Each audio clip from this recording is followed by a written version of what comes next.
Поздрав од студиото на Прва Скопска. Почнуваме со урбаните вести, останете со нас.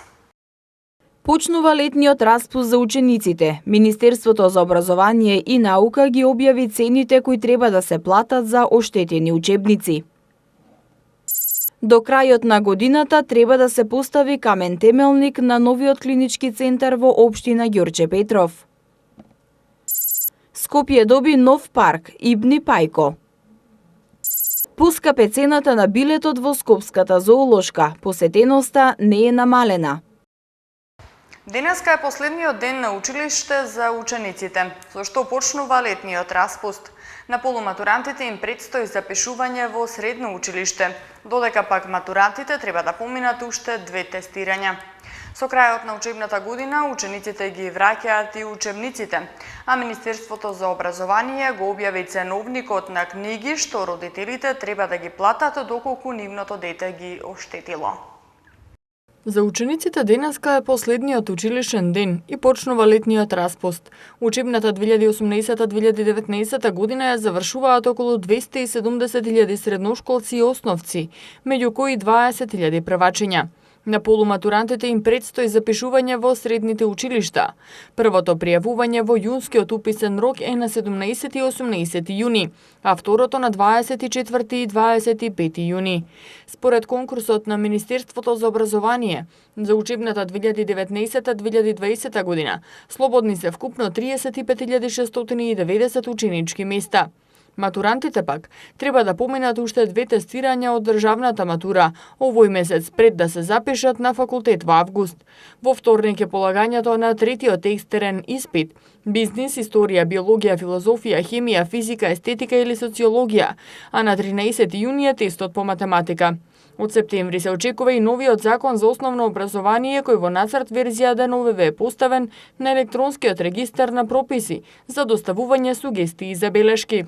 Учениците ги враќаат позамените бесплатни учебници во училиштата, а во меѓувреме Министерството за образование на нивната веб страна ги објави новите цени кои треба родителите да ги платат доколку има оштетени при раздолжувањето. Цените на оние учебници кои подлежат на програмата Кембридж се намалени. Па така, например, математика за 6-то оделение од 522 денара е намалена на 436, а учебник по биологија од 654 е намален на 507 денари. Учебниците за изучување странски јазик и од домашни автори како музичко историја и така натаму се поскапени. Кај гимназиското средно образование поскапени се сите учебници, освен неколку како што се музичко воспитување, спорт и спортски активности, вовед во право, социологија, биологија или пак физика за 4-та година, како и некои странски јазици. Цените на оние од стручните предмети остануваат речиси непроменети во однос на претходната година. Советот на општина Ѓорче Петров даде едногласна поддршка за изградба на новиот клинички центар на излезот на Скопје покрај обиколницата во Ѓорче Петров. Камен темелникот на новиот клинички треба да се постави до крајот на годинава. До крајот на оваа година треба да се постави камен темелник на современиот клинички центар во општина Ѓорче Петров на излезот од Скопје покрај обиколницата на местноста викана Веле поле. На последната седница на Совет општина Ѓорче Петров донесе нов урбанистички план за градење на клиничкиот центар, кој ќе биде со површина од 90 хектари, а од општината информираа дека советниците и експертите едногласно одлучиле дека локалитетот Веле поле е погоден за изградба на клиничкиот центар, а придобивките од изградбата на клинички ќе ги почувствуваат сите жители, но од економски аспект најголем бенефит ќе има локалното население. Планирано е новиот клинички центар да биде на 5 нивоа на вкупна површина од 102.000 метри квадратни. Ќе има околу 1300 болнички легла, 20 операциони сали, 4 ангиографски сали, 65 амбуланти за специјалистичко консултативни дејности.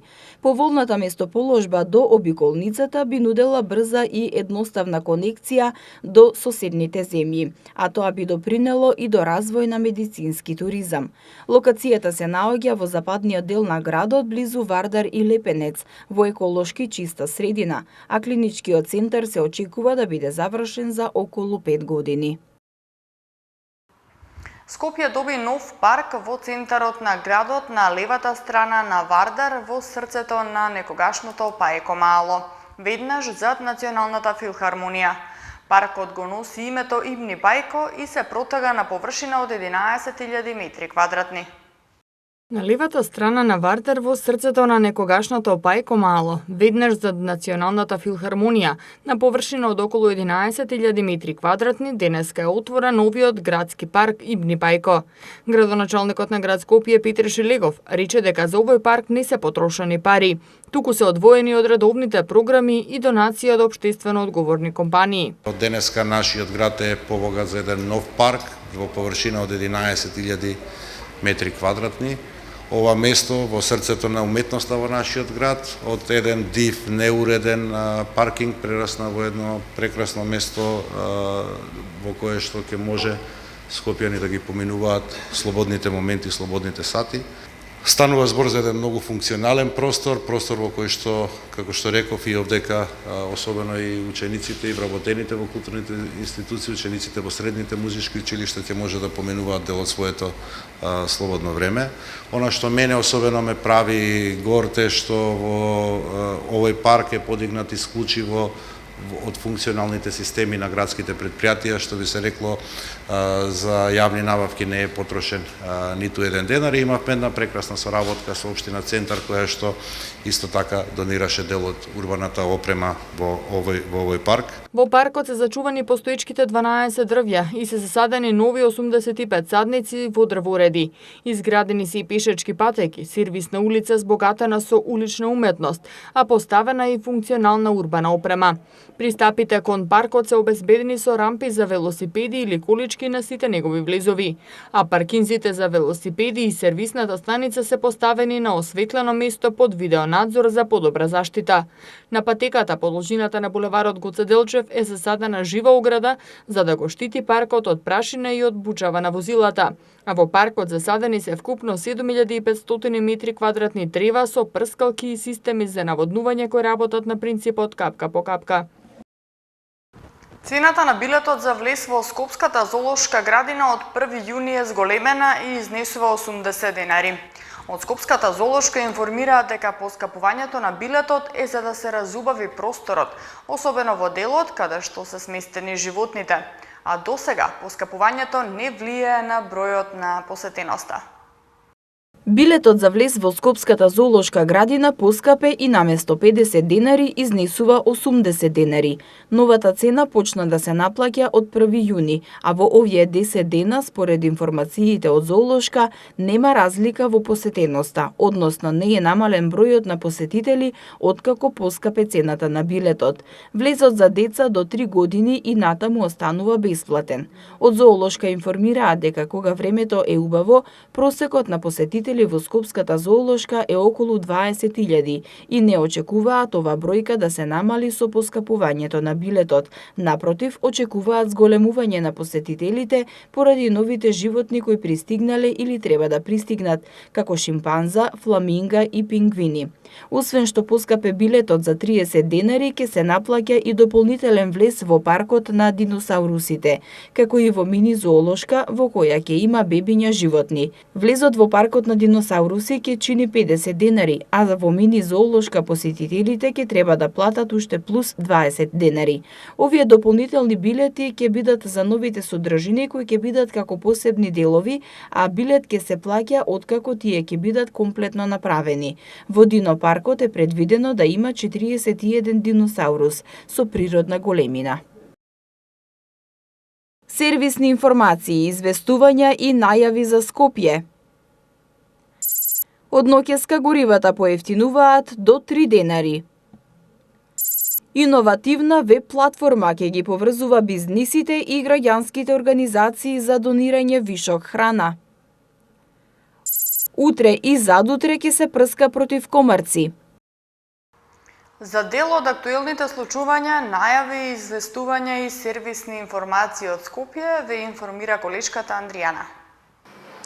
И денеска надвор од студиото на Урбаните вести ве информираме за случувањата во Скопје. Овој пат започнуваме со најрадосната вест за сите ученици, а тоа е завршувањето на учебната година. За сите ученици денеска е последен училишен ден и почнува летниот распуст. Учебната 2018-2019 година ја завршуваат околу 270.000 средношколци и основци, меѓу кои и 20.000 првачиња. Следна информација е поврзана со градскиот парк. Во градскиот парк денеска е отворена изложба на хербариум, фаунариум и аквариум со примеруци од повеќе градови во Македонија.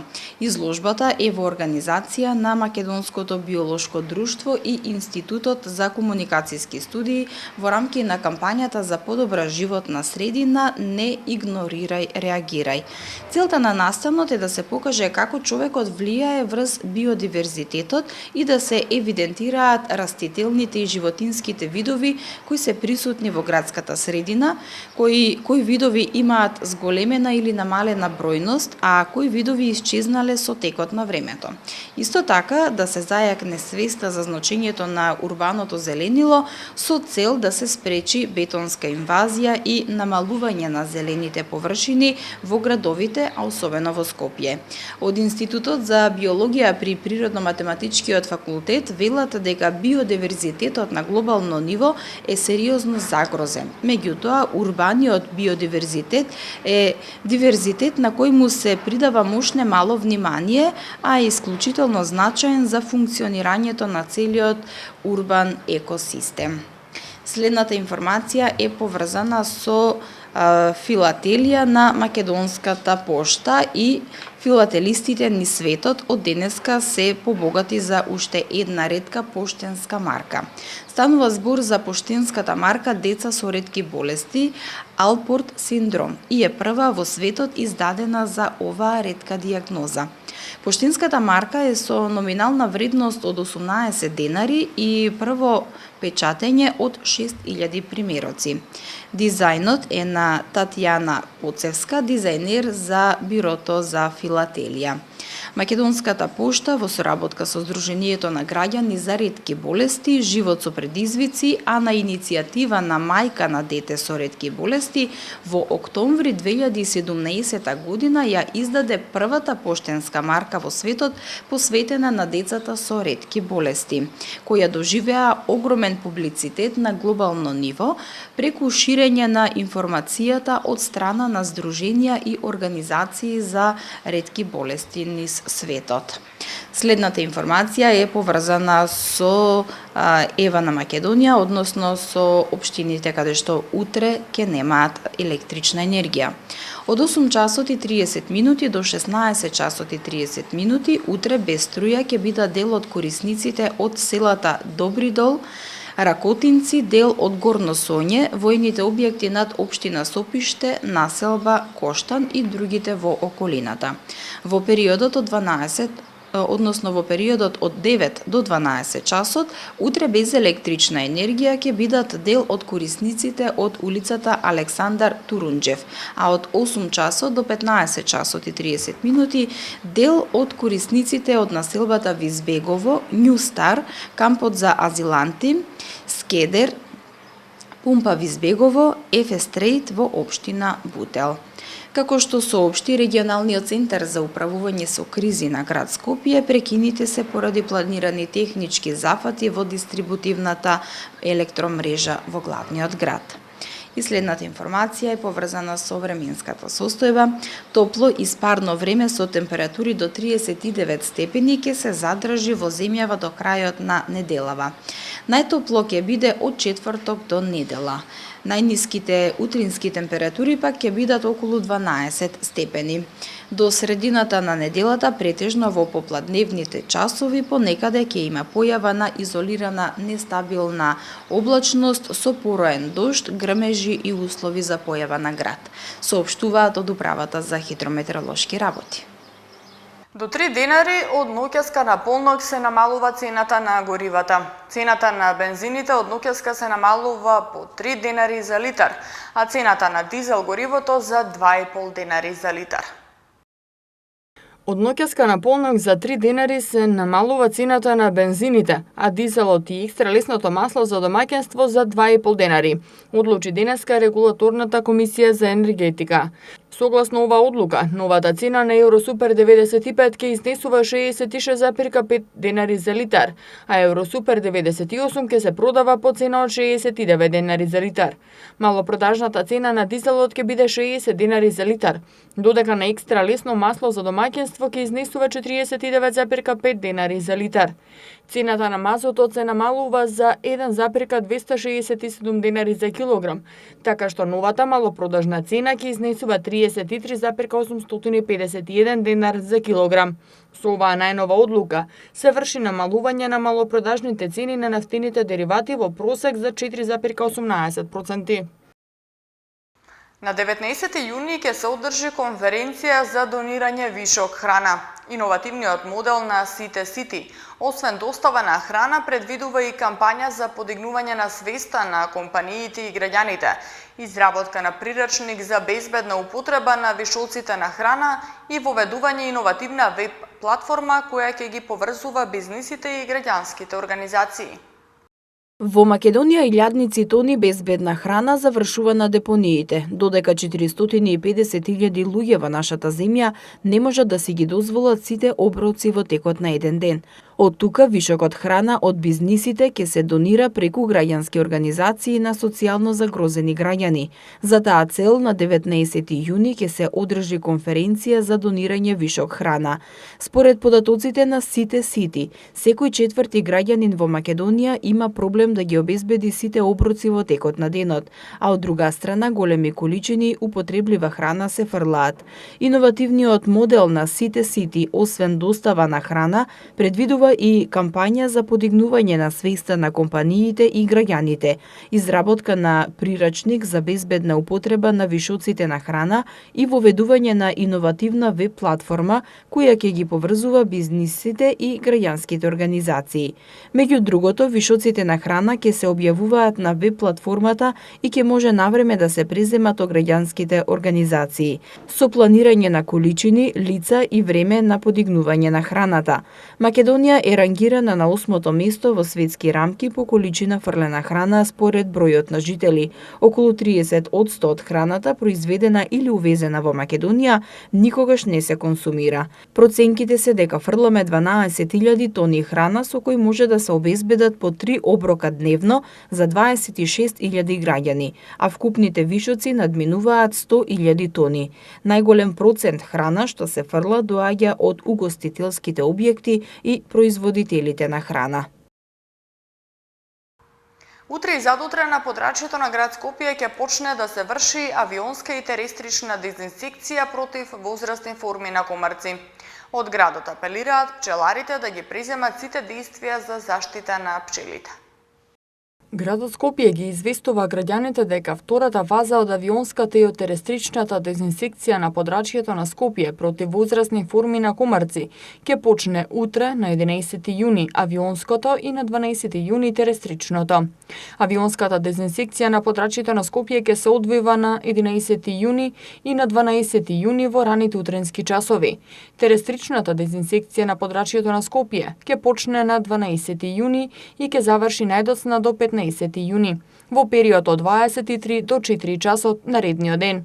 Доколку временските услови во наведените денови не се поволни, авионската дезинсекција ќе се изврши првиот нареден ден кога времето ќе биде поволно, во истиот термин, а согласно тоа ќе се извршува и терестричната дезинсекција. Од градот ги известуваат пчеларите навреме да ги преземат потребните мерки за заштита на пчелите. Топлото и спарно време со температури до 39 степени ќе се задржи во земјава до крајот на неделава. Најтопло ќе биде од четврток до недела, а до средината на неделата претежно во попладневните часови ќе има појава на изолирана нестабилност со пороен дожд, грмежи и услови за појава на град. Утре во Скопје температурата ќе достигне 31 степен, в среда до 32 степена и четврток и петок до 34 степени. Со оваа информација ги завршуваме денешните урбани вести. Јас ви благодарам на вниманието, а повеќе информации може да најдете на нашата веб страна mtm.mk. Имајте пријатна вечер.